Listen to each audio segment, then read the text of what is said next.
प्रधानमंत्री नरेंद्र मोदी इस समय रूस की यात्रा पर हैं। अभी उनकी मुलाकात वहां के राष्ट्रपति व्लादिमीर पुतिन से हुई।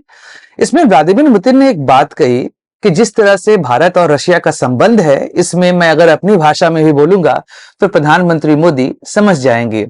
यह स्टेटमेंट यह दर्शा रहा है कि भारत और रशिया के बीच के संबंध कितने प्रगाढ़ हैं। चाहे कितना भी हम कह लें, भारत अमेरिका के संबंध व्यावसायिक ज्यादा हैं, जबकि भारत और रशिया के संबंध दिल से मिले हुए हैं। जिस तरीके से रशिया ने भारत की हमेशा मदद करी है वह हर कोई जानता है।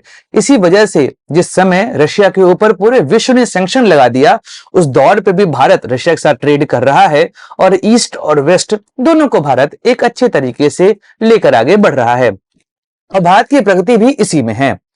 लेकिन भारतीय प्रधानमंत्री नरेंद्र मोदी इस समय रशिया गए क्यों हैं? क्योंकि वहां पे कजान में हो रही है 16वीं ब्रिक्स की समिट और यहां पर उनकी मुलाकात होने वाली है चीन के राष्ट्रपति से भी। 5 साल हो गए और कोई भी फिजिकल मुलाकात उनके बीच में अभी तक नहीं हुई है। हाँ, वीडियो कॉन्फ्रेंसिंग के थ्रू 2022 में एक बार बातचीत जरूर हुई थी। लेकिन जब से गलवान घाटी और डोकलाम में भारत और चाइना की आर्मी के बीच में संघर्ष हुए और हमारे जवान शहीद हुए, उसके बाद से ही भारत और चीन के बीच के संबंध लगातार खराब होते गए। यहां तक कि कोविड के दौरान कई ऐसे चाइनीज एप्लीकेशंस हैं जिन पर भारतीय सरकार ने बैन भी लगा दिया था, तो संबंध लगातार कम होते जा रहे थे। चाइना की विस्तारवादी नीति से ही भारत बहुत परेशान रहा है। लेकिन फिलहाल भारत और चीन के संबंध ठीक होते दिखाई दे रहे हैं, क्योंकि अभी एस जयशंकर, जो कि भारत के विदेश मंत्री हैं, उन्होंने एक स्टेटमेंट दिया कि सीमा विवाद को लेकर भारत और चीन ने लगभग अपने 75% मामले सुलझा लिए हैं। तो आज के वीडियो में हम चर्चा करेंगे इसी ब्रिक्स समिट के बारे में कि आखिर यहां पर हो क्या रहा है, क्यों विश्व के कई सारे देश ब्रिक्स में शामिल होना चाह रहे हैं और आज के समय में कैसे ब्रिक्स जो है वो यूरोपियन यूनियन और यूनाइटेड नेशन का कंपैरिजन करते दिखाई दे रहा है, आर्थिक रूप से भी और सामरिक रूप से भी। आज की वीडियो में चर्चा करेंगे 3 प्रमुख मुद्दों पर, जहां पर हम बात करेंगे कि आखिर ब्रिक्स में अभी तक क्या क्या डेवलपमेंट हुए हैं। सेकंड हमारा एस्पेक्ट रहेगा कि विश्व में अलग अलग क्षेत्रों में ब्रिक्स की क्या भूमिका रही है और कैसे ये एक शक्तिशाली संगठन के रूप में उभर रहा है। और तीसरा बात करेंगे भारत की चिंता, क्योंकि ऐसा नहीं है कि ब्रिक्स में शामिल होने वाले देश भारत के साथ अच्छे संबंध रखते हैं। नमस्कार दोस्तों, मैं सुधांशु और आप देख रहे हैं बेसिस की पाठशाला।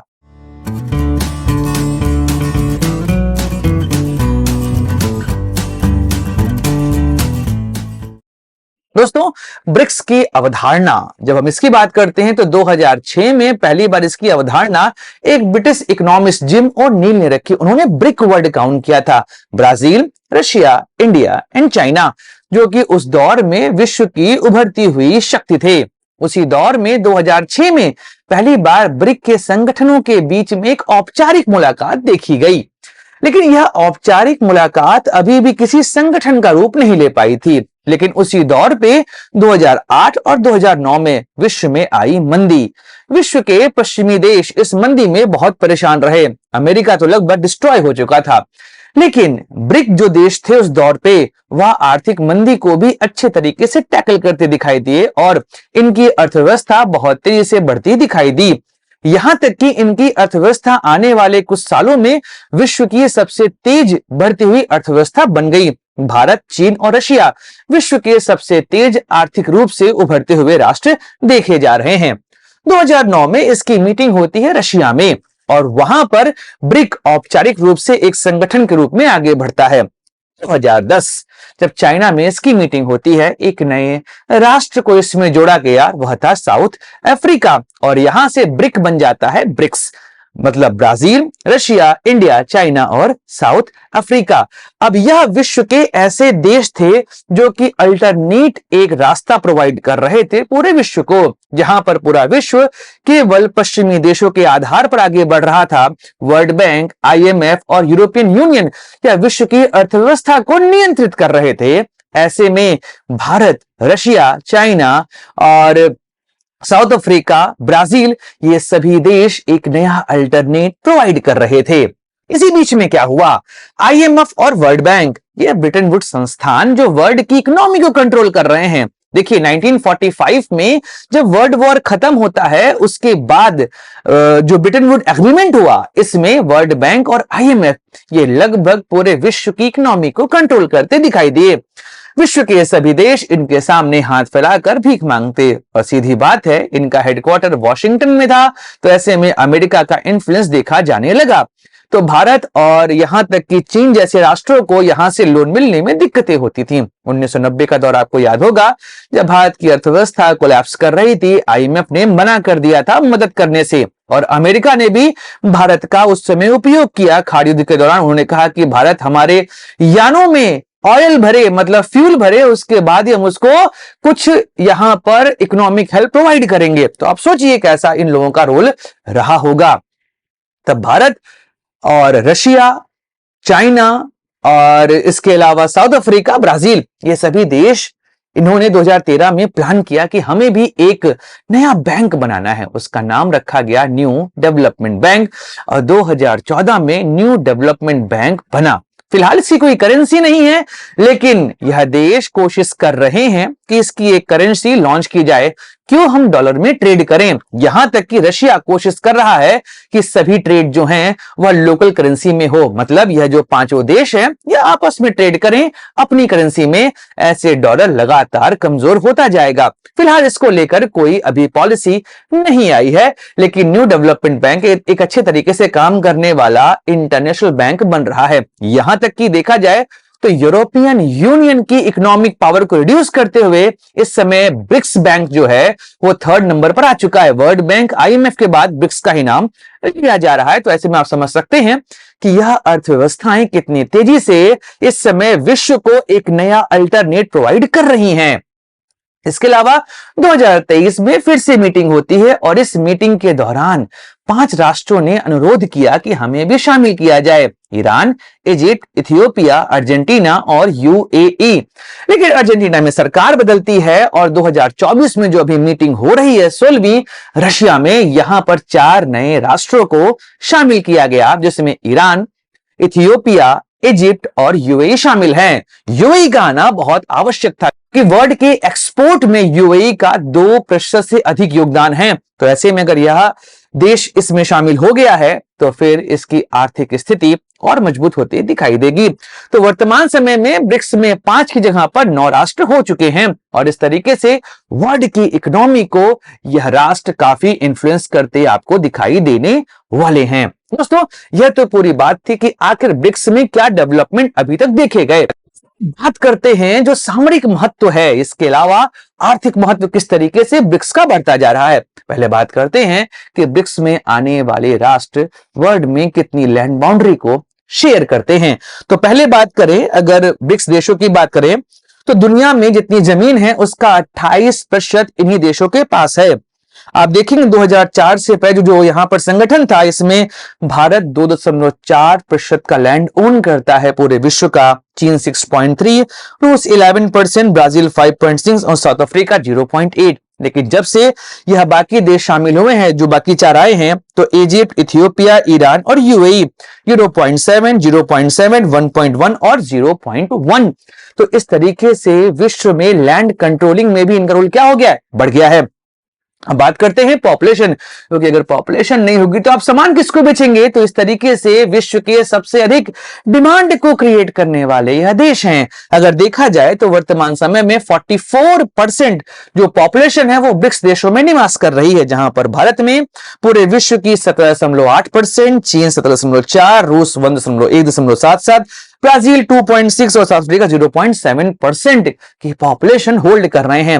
यह 4 राष्ट्र और शामिल होते हैं, तो इजिप्ट, इथियोपिया, ईरान, यूएई 1.4, 1.6, 1.1 और 0.1 की जनसंख्या होल्ड करते हैं। दोस्तों, अब बात करते हैं वर्ल्ड जीडीपी में कितनी हिस्सेदारी है। तो 27% हिस्सेदारी ओन कर रहे हैं ब्रिक्स के यह देश, क्योंकि वर्ल्ड की सबसे तेज बढ़ती हुई आपको आर्थिक गतिविधियां यहां पर देखने को मिलेंगी। तो आप देखेंगे तो 2014 में जो देश थे, मतलब 5 राष्ट्र, ब्राजील, रशिया, इंडिया और चाइना, तो यहां पर आप देखेंगे तो भारत 3.6, चीन 18.4%, रूस 2%, ब्राजील 2% और साउथ अफ्रीका 0.4% जीडीपी शेयर करते हैं वर्ल्ड के टोटल जीडीपी का। जब से यह देश शामिल हुए हैं तो आप देखेंगे इजिप्ट, इथियोपिया, ईरान, यूएई 0.4, इसके अलावा 0.1, 0.4 और 0.5% की जीडीपी ये शेयर करते हैं।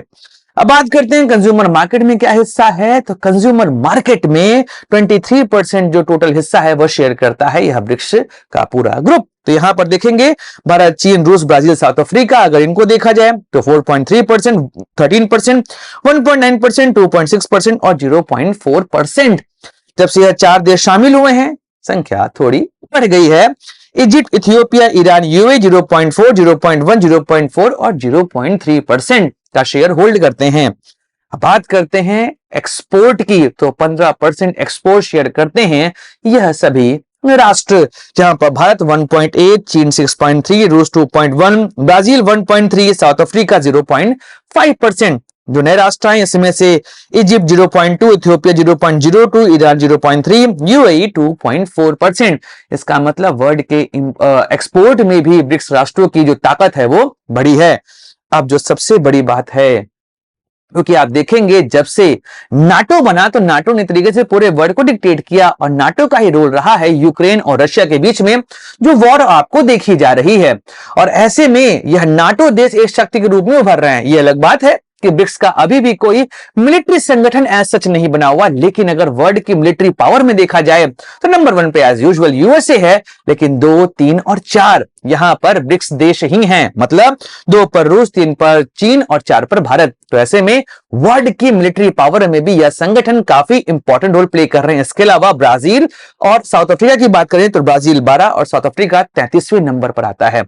लेकिन जब से यह राष्ट्र शामिल हुए हैं जो कि है इजिप्ट, ईरान, इथियोपिया और यूएई, तो इनके नंबर क्रमशः 14, ईरान के, इजिप्ट के 15, इथियोपिया के 49 और यूएई के 51 है।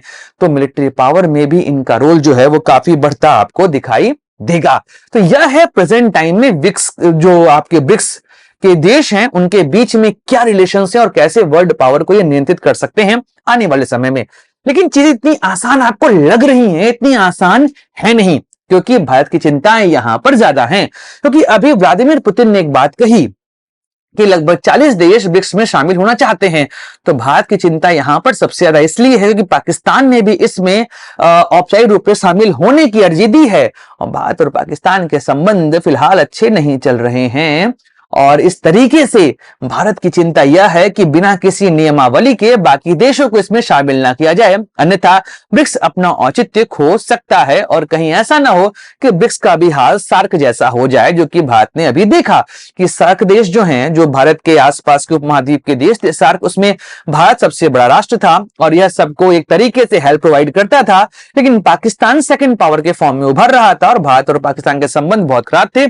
ऐसे में सार्क ने अपना औचित्य ही वर्तमान समय में खो दिया है।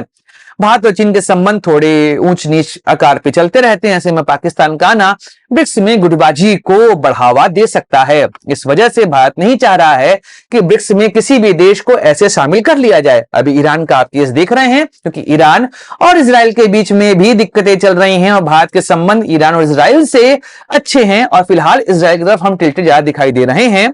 तो ईरान को लेकर भी चिंताएं थोड़ी बढ़ रही हैं। एक वीडियो मैंने बनाया था, लिंक आपको दे दूंगा, उस लिंक पे जाके आप भारत का स्टेटस देखिएगा कि ईरान इजराइल में भारत किस तरफ जाता हुआ दिखाई दे रहा है।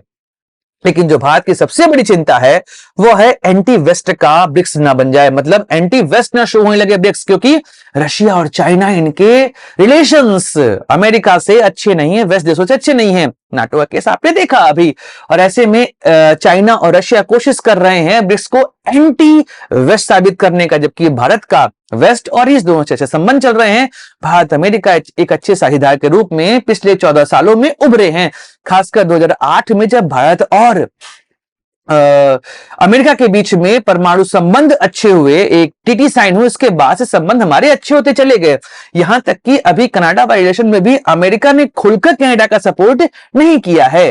तो यह दिखा रहा है कि भारत अमेरिका फिलहाल साथ साथ चलते दिखाई दे रहे हैं। लेकिन अगर ब्रिक्स एंटी वेस्ट साबित होने लगा तो ये रिलेशंस खराब होंगे, और अगर अमेरिका से रिलेशन खराब होते हैं तो यूके और फ्रांस रिलेशन भी हमारे खराब हो सकते हैं। तो यह एक समस्या भारत के साथ है कि रशिया और चाइना ब्रिक्स को एंटी वेस्ट ना साबित कर दें, और भारत लगातार कोशिश कर रहा है कि ऐसा कुछ हो ना। और एक जो लास्ट यहाँ पे भारत की चिंता है वह है चीन के साथ हमारे संबंध। देखिए चीन को लेकर हमारे संबंध 1962 से बहुत खराब चल रहे। 1949 में जब चीन आजाद हुआ, वहां पे माओ की सरकार बनी, उसके बाद से चीन और भारत के संबंध लगातार खराब होते चले गए। 1962 में इंडिया और चाइना के बीच में वॉर होती है। उस दौर में इंडिया और चाइना के बीच में जो वॉर हुई उसमें चाइना ने इंडिया के कई सारे क्षेत्रों को कैप्चर कर लिया, जिसे हम फिलहाल कहते हैं चाइना ऑक्युपाइड कश्मीर का जो एरिया हमारा है और लाइन ऑफ एक्चुअल कंट्रोल वहां पर बना हुआ है। अब फिलहाल आपने नोटिस किया होगा कि ये जो एरिया है इसको लेकर दिक्कतें आ रही, लेकिन फिलहाल भारत और चीन के बीच में जो कड़वाहट वाले संबंध थे, जो जमी हुई बर्फ थी, इसको पिघलाने का काम किया गया। भारत और चीन के बीच में कई सारी बैठकें हुई उनके कमांडर लेवल पर और फिर एक सहमति पर पहुंचे हैं कि हम पेट्रोलिंग का एरिया बदलेंगे। बर्फ पिघलाने की एक कवायद देखी जा रही है, लेकिन चाइना की विस्तारवादी नीति, जिसमें आप सीपेक देखेंगे, चाइना पाकिस्तान इकोनॉमिक कॉरिडोर और BRI बेल्ट रोड इनिशिएटिव, इस सिल्क रोड प्रोजेक्ट में चाइना का जो मरी टाइम वाला, जिसे हम कहते हैं पर्ल का कॉन्सेप्ट, उस पर्ल के कॉन्सेप्ट में भी आप देखेंगे कि चाइना कोशिश कर रहा है भारत को हर तरफ से घेरने की, जैसे बांग्लादेश, श्रीलंका, मालदीव और पाकिस्तान के माध्यम से वह भारत को इंडियन ओशन में घेरने की कवायद कर रहा है। तो चाइना की विस्तारवादी नीति कहीं भारत के लिए समस्या न क्रिएट कर दे, तो भारत की चिंताएं अपने तौर पे जाहिर है। लेकिन फिलहाल ब्रिक्स जो इस तरीके से काम कर रहा है, आने वाले समय में वर्ल्ड को एक अल्टरनेटिव वो प्रोवाइड करेगा। दोस्तों आज का वीडियो समाप्त करते हैं। उम्मीद करते हैं आपको पसंद आया होगा, ये पूरी जानकारी मिलेगी अगले वीडियो में। चर्चा करेंगे किसी और मुद्दे की। हिंदुस्तान को like share subscribe the channel. जय हिंद, वंदे मातरम, भारत माता की जय।